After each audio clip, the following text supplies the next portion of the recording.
তো আমাদের checking complete হয়ে গেছে। এবার আমরা আস্তে আস্তে ভিক্টোরিয়ার ভিতরের দিকে এগিয়ে চলেছি। তো সামনেই দেখতে পাচ্ছ কি বিশাল এরিয়া, চোখ পুরো জুড়িয়ে যাচ্ছে, এত সুন্দর এরিয়া। তো আমরা একটু একটু করে এগিয়ে চলেছি ভেতরের দিকে। এই সামনেই দেখতে পাচ্ছ অনেক কিছু দেখার জিনিস আছে, রানীর সমস্ত ব্যবহৃত জিনিস। তো এইগুলো যে দেখতে পাচ্ছ এগুলো হচ্ছে ভিক্টোরিয়া কীভাবে তৈরি হয়েছে একটু একটু করে, সেগুলো সব তখনকার দিনের ছবি এবং তার নিচে সাল লেখা আছে।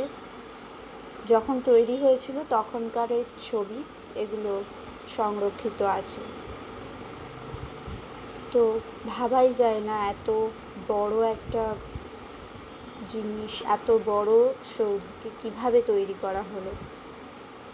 তো এখানে একটু একটু করে ছবিগুলো দেওয়া আছে, একটু একটু করে কীভাবে তৈরি হয়েছে ভিক্টোরিয়া, তো সেগুলো সব এখানে সংরক্ষিত আছে। এগুলো দেখতে পাচ্ছ রানীর ব্যবহৃত সমস্ত জিনিসপত্র আছে, নানা রকম জিনিস রানীর ব্যবহৃত সব এখানে সংরক্ষিত আছে, তোমরা দেখতেই পাচ্ছ। তো এটা হচ্ছে ভেতরে ওপরের দিকটা আর কি, মানে নিচ থেকে ওপরটা তুলেছি। তো এখানে মা দাঁড়িয়ে রয়েছে। তো এই দেখো এই দিকে কিন্তু আবার ওই ভিক্টোরিয়া কীভাবে তৈরি হয়েছে তার একটু একটু করে ছবি দেওয়া আছে তখনকার দিনের। তার তলায় সমস্ত সাল লেখা আছে, কত সালে কি তৈরি হয়েছে বা কিছু, সব কিছু লেখা আছে এবং ছবিও দেওয়া আছে। এত ভিড় যে ভিডিও তুলতেও খুব অসুবিধে হচ্ছিল, কিন্তু তাও তোমাদের জন্য আমি তুলেছি। তো দেখতেই পাচ্ছ ভেতরটা এত সুন্দর যে বলে বোঝানো যাবে না, যারা গেছো তারা অবশ্যই জানো।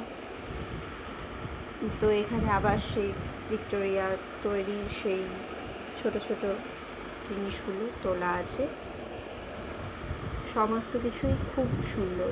এখানে দেখতে পাচ্ছ রানীর ব্যবহৃত সোনার চাবি, তারপর আরও নানা রকম জিনিস আছে রানীর ব্যবহৃত সব।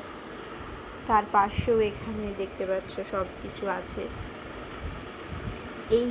এইখানে হচ্ছে সব তৈলচিত্র, তখনকার দিনের সমস্ত তৈলচিত্র এখানে আছে। এগুলো দেখে মনে হচ্ছে ছবি, বাট এগুলো আসলে ছবি নয়, এগুলো হাতে আঁকা তৈলচিত্র।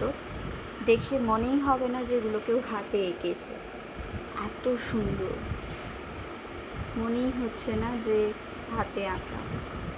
সত্যিই তৈলচিত্রগুলো অসাধারণ, অনেক রকমের তৈলচিত্র আছে। এই দেখো আবার একটি তৈলচিত্র, খুব সুন্দর, যারা গেছো তারা অবশ্যই জানো।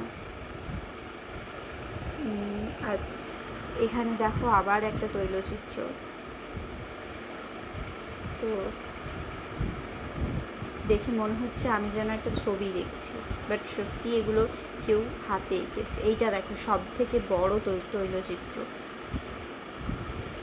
খুব সুন্দর, মানে এটা যে কেউ হাতে আঁকতে পারে বিশ্বাসই হচ্ছিল না। ওই দেখো ওইখানে আরেকটি তৈলচিত্র।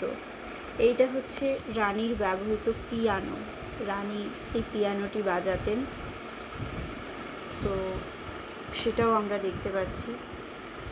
ওই দূরে আরও তৈলচিত্র আছে। তো